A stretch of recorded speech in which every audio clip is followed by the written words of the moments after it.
এই এভরিওয়ান, আসসালামু আলাইকুম। আপনাদের সবাইকে স্বাগতম টেকনিক্যাল ওমর ইউটিউব চ্যানেলের আরও একটি নতুন ভিডিওতে। আজকে আমরা কথা বলবো একটি বাজেট স্মার্টফোন নিয়ে, এবং সেটি হচ্ছে রিয়েলমি C61 স্মার্টফোন। তাহলে চলুন দেরি না করে মূল ভিডিওর দিকে যাওয়া যাক। প্রথমেই কথা বলবো এর বক্স কন্টেন্ট নিয়ে। এতে ইনক্লুড রয়েছে একটি ফোন কেস, একটি চার্জিং ডক এবং একটি USB টাইপ সি কেবল। ফোনটির ডিজাইন নিয়ে যদি একটু কথা বলি, এর design almost similar to Realme C63। স্মার্টফোনটির ব্যাক সাইড এবং ফ্রেমগুলো প্লাস্টিক বিল্ডের। এর রাইট সাইডে রয়েছে ভলিউম রকার ও পাওয়ার বাটন, এবং এর সবচেয়ে স্যাটিসফাইং ফিচার হচ্ছে এর পাওয়ার বাটনে ইনবিল্ড ফিঙ্গারপ্রিন্ট সেন্সরটি, যা অনেক ফাস্ট অ্যান্ড অ্যাকুরেট রেসপন্স করে। এবং এর লেফট সাইডে রয়েছে একটি সিম কার্ড ট্রে, যাতে দুটি ন্যানো সিম এবং একটি মেমোরি কার্ড ইনস্টল করা যায়। স্মার্টফোনটির নিচের রাইট সাইডে রয়েছে একটি স্পিকার গ্রিল, মাঝে রয়েছে টাইপ সি চার্জিং পোর্ট, এবং লেফট সাইডে মাইক এবং বিলুপ্ত প্রায় 3.5 মিলিমিটার হেডফোন জ্যাক রয়েছে। ফোনটি দুটি কালারে অ্যাভেলেবল, ডার্ক গ্রিন এবং স্পার্কল গোল্ড। আমাদের কাছে যে ইউনিটটি এসেছে সেটি হচ্ছে স্পার্কল গোল্ড।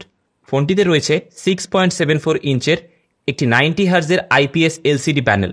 এর ডিসপ্লেটি হচ্ছে HD+, যার রেজুলেশন 720x1600 পিক্সেল, এবং এর PPI হচ্ছে 260। এর পিক ব্রাইটনেস হচ্ছে 450 নিটস, তবে এর ম্যাক্সিমাম ব্রাইটনেসেও শার্পনেসের অভাব লক্ষ্য করেছি। এর নচের মধ্যে থাকা ডাইনামিক আইল্যান্ড ফিচারটি আমার কাছে বেশ ইন্টারেস্টিং লেগেছে। ডিসপ্লে প্রোটেকশনের কোনো এক্স্যাক্ট ইনফরমেশন আমরা অনেক ঘাটাঘাটি করেও পাইনি, বাট ইট ফিলস লাইক এতে মোটামুটি ভালো মানের ডিসপ্লে প্রোটেকশনই ব্যবহার করা হয়েছে। ফোনটির মেইন ফোকাস হচ্ছে এর anti drop armour shell protection, যাতে করে ফোনটি আপনার হাত থেকে পড়ে গেলেও ড্যামেজ হওয়ার সম্ভাবনা অনেক কম।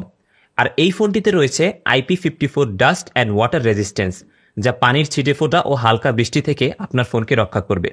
ফোনটি রান করছে Realme UI 5.0 based on Android 14-এ। ইউআইটি ছিল সুপার স্মুথ এবং 90 হার্জ রিফ্রেশ রেট থাকার কারণে ইউজার এক্সপিরিয়েন্স ছিল অনেকটা comfortable. Now let's talk about camera.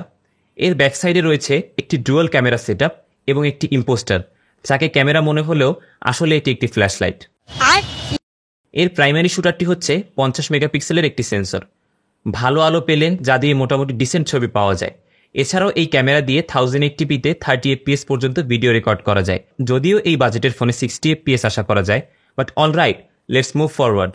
এর সেলফি ক্যামেরাটি মাত্র 5 মেগাপিক্সেলের, যা দিয়ে তেমন স্পেশাল কিছু এক্সপেক্ট করা ঠিক হবে না, কোনোভাবে কাজ চালানোর মতো আর কি।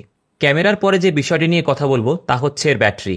এতে রয়েছে 5000 mAh এর একটি ম্যাসিভ ব্যাটারি, যা দিয়ে নর্মাল ইউসেজে প্রায় 1.5 দিন পর্যন্ত ব্যাকআপ পাওয়া সম্ভব, এবং এক্সট্রিম ইউজে অ্যারাউন্ড 6 থেকে 7 ঘন্টা পর্যন্ত ব্যাকআপ পাওয়া যায়। ফোনটিকে রিচার্জ করার জন্য রয়েছে একটি 15 ওয়াটের চার্জিং ডক। এই বাজেটে অ্যাটলিস্ট 18 ওয়াটের ফাস্ট চার্জিং আশা করা যায়। 15 ওয়াটের ডকটি দিয়ে ফোনটি 0 থেকে 100% চার্জ করতে 2 ঘন্টা প্লাস সময় লাগে। ফোনটিতে রয়েছে 6GB র্যাম এবং 128GB ইন্টারনাল স্টোরেজ। এর 6GB র্যামকে 12GB পর্যন্ত ডাইনামিক র্যামে এক্সটেন্ড করা যায়। এতে ব্যবহার করা হয়েছে ইউনিসক টাইগার T612 প্রসেসর, যা 12 ন্যানোমিটার আর্কিটেকচারের উপর ভিত্তি করে বিল্ড করা একটি অক্টাকোর প্রসেসর। এতে জিপিইউ হিসেবে রয়েছে মালি G57। যদিও এটি একটি গেমিং চিপসেট না, তারপরও এটি থেকে টুকটাক গেমিং করতে পারবেন। মিডিয়াম ও লো সেটিংসে মোস্ট অফ দ্য গেমসের ডিসেন্ট পারফরমেন্স পাওয়া যায়। অবশেষে বলা যায় যে এর সলিড বিল্ড কোয়ালিটি এবং ব্যাটারি লাইফ দেখে আমি আসলে impressed. And not to forget about the extendable 12GB dynamic RAM. যদি এর কোনো ইমপ্রুভমেন্টের কথা বলি, তাহলে আমি বলবো এর 5 মেগাপিক্সেলের ফ্রন্ট ক্যামেরা এবং এর চার্জিং অ্যাডাপ্টার নিয়ে। সো আজকের জন্য এতটুকুই। দেখা হবে অন্য কোনো ভিডিওতে অন্য কোনো গ্যাজেট রিভিউ নিয়ে। এবং এই রিভিউটি যদি আপনার ভালো লেগে থাকে, then don't forget to like this video, and thanks for watching. I will catch you in the next video. Bye.